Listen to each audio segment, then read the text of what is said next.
বন্ধুরা আসসালামু আলাইকুম। আমি আছি মসজিদুল হারামের চত্বরের ভিতরে দেখাচ্ছিলাম চলমান সিঁড়ি, নিচ থেকে উপর পর্যন্ত প্রতিটি তলায় শত শত গেট আছে। প্রতিটা গেটে এভাবে চলমান সিঁড়ি দিয়ে একদম শেষ পর্যন্ত ওঠা যায়। কত মানুষ প্রতিদিন এই কাবা ঘর পরিদর্শনে আসে, লক্ষ লক্ষ মানুষ।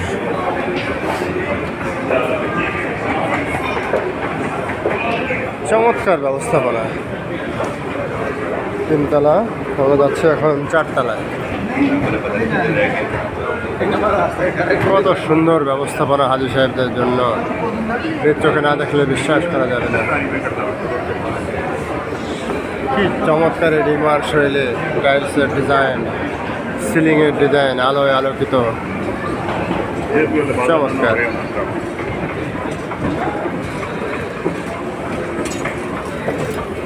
আমরা চলে আসলাম চারতলায়। কত মানুষ, চমৎকার সিঁড়ি। সৌদি সরকারকে ধন্যবাদ জানাই এত সুন্দর আয়োজনের জন্য, চমৎকার ব্যবস্থাপনার জন্য। Okay friends, thanks for watching my